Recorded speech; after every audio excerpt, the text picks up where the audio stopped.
The path within. We live in an age of endless searching. We seek happiness in achievements, wisdom in books, love in relationships, meaning in careers.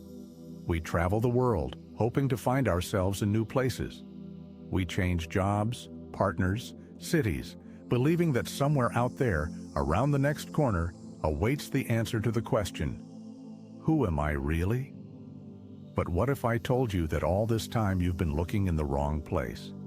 That the path to yourself leads nowhere but inward? That what you seek is already with you? More than that, it is you?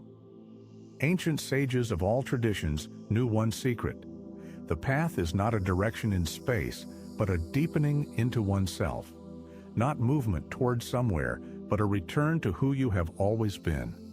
Today, 3 parables will show you how to find this path within yourself. A path that requires no tickets, no luggage, no maps. Only honesty, patience, and the willingness to meet yourself face to face. First parable. The Samurai and the Old Man. There once lived a mighty samurai who was renowned for his strength and mastery of the sword. He had defeated hundreds of opponents, conquered many lands, and earned the emperor's recognition. But deep in his heart, one question tormented him. Who am I without my sword, without my titles, without my victories? Hearing of a wise old man living in the mountains, the samurai set out to find him for an answer. The journey was long and difficult. The samurai climbed steep trails, crossed raging rivers, and pushed through dense forests. Finally, he found the old man's hut. Entering, the samurai saw a simply dressed man calmly drinking tea. "I am a great samurai," the warrior announced. "I have traveled far to find you. Tell me, who am I truly?" The old man looked at him carefully and said, "I see before me a man who has traveled hundreds of miles to meet the one who has always been with him." "What do you mean?" The samurai frowned. "Tell me," the old man continued, "who asked this question?" "I did," the samurai answered. "And who doubts the answer?" "I do." "And who is listening to my words now?" "I am." "And who is aware that he is listening?" The samurai fell silent. For the first time in many years, he felt a stillness within himself. Not emptiness, but presence. Not the absence of thoughts, but the one who observes thoughts. "There he is," the old man said gently. "The one you were seeking. He is neither samurai nor peasant. He is neither strong nor weak. He simply is, and he has never left you." This parable reveals a fundamental truth about the nature of self-discovery. We often think we must go somewhere, do something, or become someone to find ourselves. But the true I is not the role we play, not the achievements we accumulate, and not the stories we tell about ourselves. The true I is the witness of all these roles, achievements, and stories. It is pure consciousness, present in every moment of our lives. The samurai sought himself in travels, but found himself in presence. Try this right now. Ask yourself, who is aware of these words? Don't answer with words, just pay attention to the one who is listening. Feel this presence. This is your true I, not the thinker, but the one who is aware, not the doer, but the one who simply exists. Second parable, the road leading inward. In an ancient village lived a young man tormented by deep melancholy. He felt his life was meaningless, that he didn't know his purpose. Deciding that the answer lay somewhere else, he packed his belongings and set out on a journey. He walked day after day, week after week. He visited wise men, studied sacred texts, meditated in temples. But the farther he went from home, the stronger his melancholy became. One day, sitting by a river in a distant land, he met a wandering teacher. "Where are you going, young man?" the teacher asked. "I'm seeking my path," the youth replied. "I've been walking the world for a year now, but I still haven't found what I'm looking for." "What exactly are you seeking?" "I don't know," meaning purpose, my true self. The teacher smiled. You know, there's one road you haven't walked yet. Which one? The young man perked up. The road within yourself. But how do I walk it? Very simply, sit here by the river, close your eyes, and ask yourself, who is the one who seeks? Don't answer immediately, just listen. The road within yourself begins with this question. The young man sat, closed his eyes, and asked the question. At first, thoughts raced through his mind.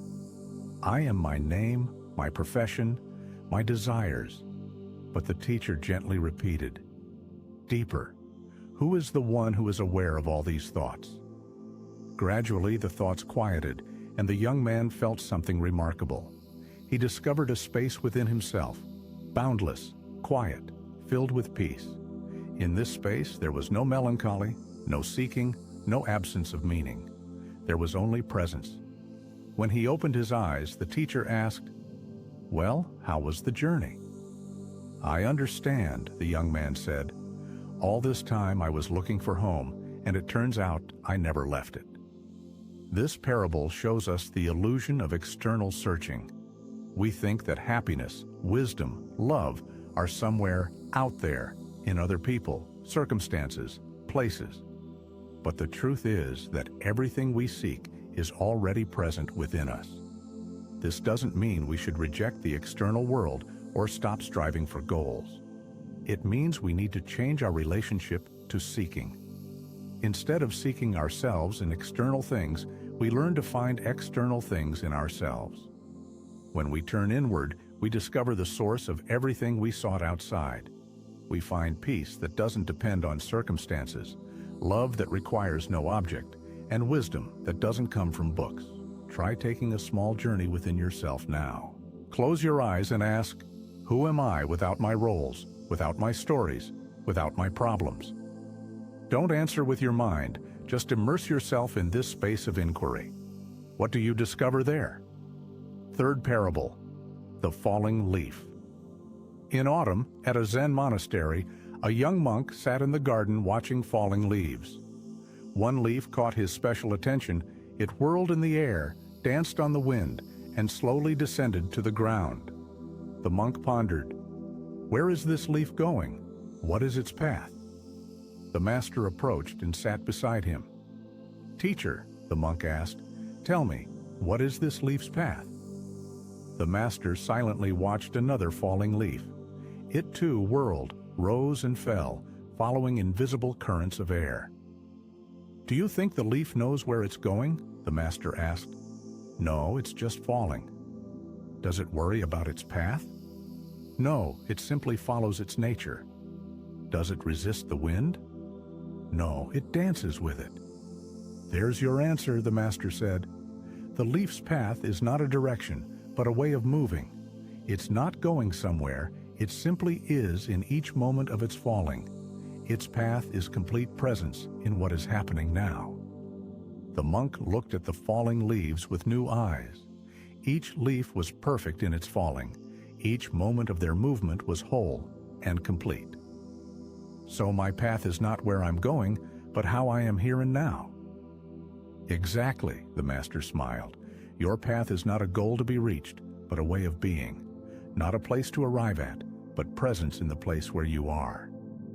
This parable reveals the deepest truth about the nature of the spiritual path. We often think of the path as movement from point A to point B, from ignorance to enlightenment, from suffering to happiness. But the true path is not movement through time, but deepening into the present moment. The leaf doesn't strive to fall to the ground. It simply releases the branch. It doesn't plan its flight. It trusts the air currents. It doesn't resist gravity. It cooperates with it. So too our inner path. It's not a struggle with life, but a dance with it. Not overcoming ourselves, but accepting ourselves.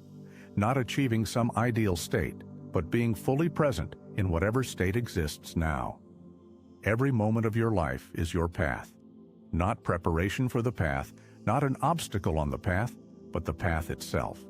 Your joys and sorrows, successes and failures, clarity and confusion. All of this is not distraction from the path, but its manifestation. Look at your life as the dance of a falling leaf. Where are you resisting life's currents? Where are you trying to control the direction of your fall? What would happen if you simply trusted the process and allowed yourself to be fully present in each moment? Practical application. These 3 parables give us concrete tools for the journey within. From the first parable, we learn the practice of self-inquiry. Regularly ask yourself, who am I without my roles? Who observes my thoughts? Who is aware of my emotions? Don't answer with your mind. Simply pay attention to the presence of the one asking these questions. From the second parable, we understand the importance of turning inward. Instead of seeking happiness, wisdom, or love in external things, regularly return to the source of these qualities within yourself. Create a daily practice of inner exploration. This could be meditation, journaling, prayer, or simply quiet moments with yourself. From the third parable, we learn presence on the path. Stop perceiving your life as preparation for real life. Every moment is your path. Practice complete presence in what is happening now, even if it's not what you planned or wanted. Conclusion. The path within yourself is not selfish self-absorption or withdrawal from the world. It is a return to the source of everything authentic in your life. When you find yourself, you find connection with everything. When you discover peace within, you can carry it into the world. When you accept yourself completely, you can genuinely love others. The samurai sought himself in travels, but found himself in presence. The young man sought meaning in distant lands, but discovered it in his heart. The leaf didn't know where it was falling, but every moment of its fall was perfect. Your path has already begun. It began with your first breath and will continue until your last. But the true journey is not movement through time, but deepening into the eternal now. Not reaching some goal, but complete presence in each step. Stop, look within. Ask yourself, who am I? And don't answer with words. Simply be with the one who asks this question. There he is, your true home, your real path, your authentic self. The path within yourself requires no tickets or maps. It requires only one thing, the willingness to meet yourself without masks, without roles, without stories. In this meeting, you will discover not only yourself, but connection with all that exists. Because in the deepest depths of your eye lives not separateness, but unity. Not loneliness, but love. Not emptiness, but fullness. Welcome home.